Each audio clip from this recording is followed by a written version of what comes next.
నీ ఇంటిలో పాపం ఉండకూడదు. నీ శరీరంలో చెడు అలవాట్లు ఉండకూడదు. ఇంకా నువ్వు తాగుతూ తిరుగుతూ ఇంకా నీ ఇష్టం వచ్చినట్టు నడుచుకుంటూ ఉంటే దాని ప్రతిఫలం నీ ఒక్కరివే కాదు, నీ భార్య పిల్లలు అనాథలు అవుతారు. వారు దిక్కులేని వారు అవుతారు. వారిని ఎవరు ఆదరించారు, ఎవరు పలకరించారు.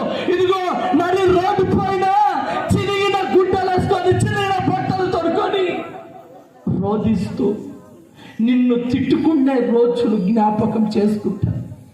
అలా ఉండొద్దు.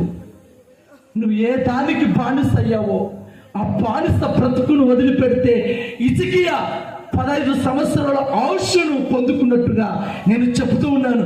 నీకు ఉన్న చెడు వ్యసనం, నీ పాపపు బుద్ధి అన్నిటిని తొలగించుకోగలిగితే ప్రభు నీలో, నీ ఇంటిలో ఉన్న రోగాలు, వ్యాధులు, కష్టాలు, నష్టాలు అన్నిటిని తప్పిస్తాడు. ఇంకా 3వ మాట,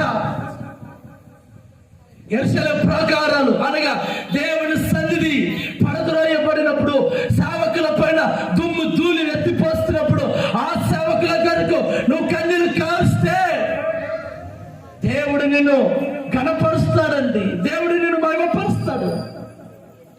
నెహెమ్యాకి ఏం పడింది? తన ఇల్లు కాదు కాలిపోయినది, తన ఇంటి గోడలు కాదు పడద్రోయబడినది.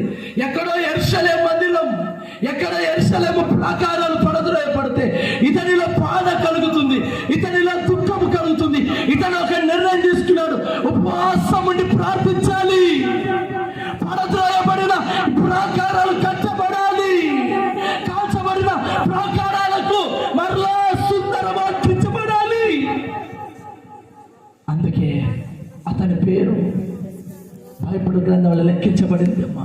అమ్మా నువ్వు సేవకుని కొరకు, సువార్థికుల కొరకు, సంఘము కొరకు ఓ బాధ్యతగా ప్రార్థించడం కాదు, వారి కొరకు నువ్వు కన్నీళ్లు కార్చగలిగితే ఇదిగో ఈ నెహెమ్యా పేరును ఎలా కనపరిచాడో నీ పేరును కూడా కనపరచబోతున్నాడు. నీ పేరును కూడా దేవుడు కనపరచబోతున్నాడు. నిన్ను ఎందరైతే అవమానించారో, ఎందరైతే నిన్ను చీదరించుకున్నారో, ఎందరైతే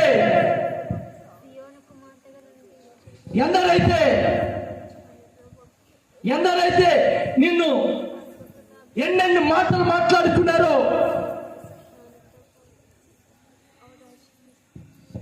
దేవుడు నీ పేరు పైకెత్తబోతున్నాడు.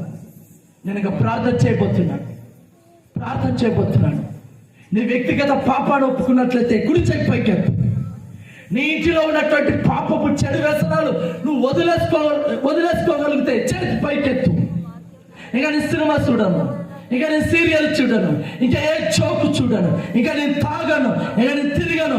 నేను నా భార్య పిల్లలతో కలిసి ఉండి నీ సన్నిధికి వస్తాను. నేను నా కుటుంబంతో కలిసి ఉంటాను.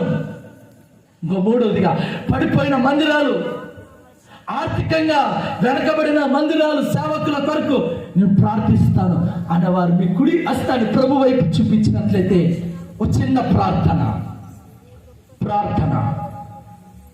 కృపా సత్య సంపూర్ణుడా, ఇంతవరకు నీ సన్నిధి మా మధ్యలో ఉంచి ఈ గ్రౌండ్ అంతటిని నీ స్వాధీనంలో తీసుకొని ఓ శ్రేష్టమైనటువంటి వాక్యాన్ని అందించున్న తండ్రి, నిజంగా మా కన్నీళ్లు వ్యర్థం అవ్వడానికి గల కారణాలు తెలియపరచు.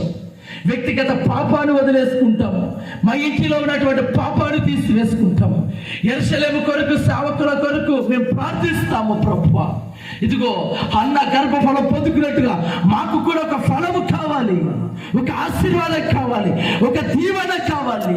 హిజ్కియా ఎలాగైతే ఏడ్చి ప్రార్థించాడో ఆయుష్ను పొందుకున్నట్టుగా మేము కూడా ఆయుష్ను పొందుకోవాలి. మేము కూడా మంచి ఆరోగ్యాలు కలిగి పనులు చేసుకోవాలి. నెహెమ్యా పడిపోయిన ప్రాకారాలు, యెరూషలేము గోడల తట్టు ఎలాగైతే ప్రార్థించాడో, అతని పేరు ఎలాగైతే లెక్కించావో మా పేరు కూడా అలా లెక్కించబోతున్నావు. మరొక్కసారి మేము కార్చే ప్రతి కన్నీటిని తుడిచి వేయమని కోరుకుంటూ ఆశీర్వాదకరమైన జీవితాన్ని అనుగ్రహించమంటూ ఈ సేవకుడు ఏ మాట అయితే పదే ఉచ్చరించి పలికాడో వచ్చే నెల 10వ తారీఖు కల్లా ఇందులో అందరికీ ఆశీర్వదించే కృప, దీవెన, అద్భుతము కనులార చూచి పొందుకొని సాక్ష్యం ఇచ్చుటకు కృప చూపించమని, ఇంకా ఆగిపోయిన కుటుంబాలు ఈ గ్రౌండ్ మొత్తం నిండిపోయేటట్టుగా చేయమని కోరుతున్నాను.